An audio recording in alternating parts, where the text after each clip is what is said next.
this is a circle, right? And you want to make an applique circle. The simplest form of applique I can explain to you.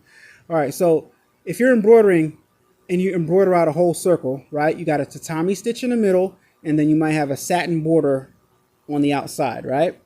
So the point of applique is reducing the amount of thread that you have to use, therefore shortening up the stitch time, letting you be able to produce that item faster, and also it's a different look, right?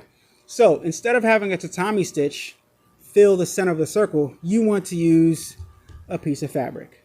So how do I take off that tatami stitch and have that be a piece of fabric in the middle? All right, following? This is what you do. Think about it. Just think about it.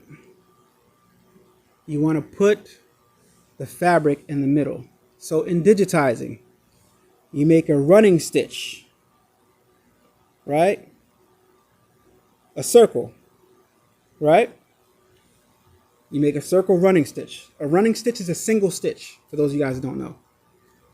And then you make another running stitch, another circle, right? So you duplicate that, right? And what you want to do when you duplicate that, now you got two running stitches, right? You want to make sure they're different colors. And I'll tell you why in a second. You want to make sure they're different colors. And then the third stitch, you got a running stitch, another running stitch that's a different color, and a third stitch is a satin stitch, right?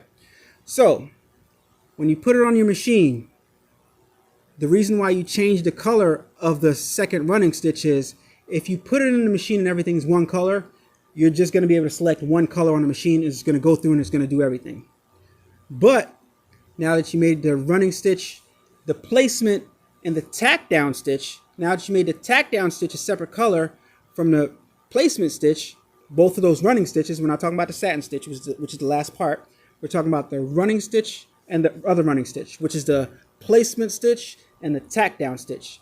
They call it a placement stitch because you let the machine embroider on that cutaway stabilizer, or on that Aquasoft water soluble topping or whatever. You let it embroider that circle. Now you know where to place your fabric, hence the term placement stitch.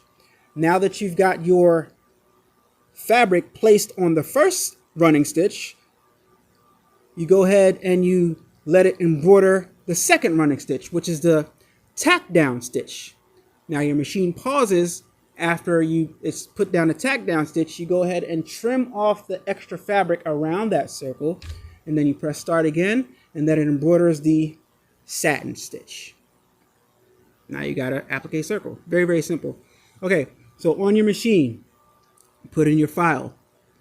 Your file consists of two running stitches, which are the two circles, a placement and a tack down, and then your satin stitch.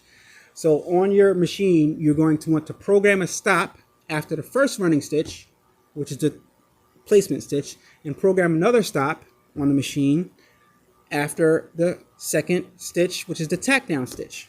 All right.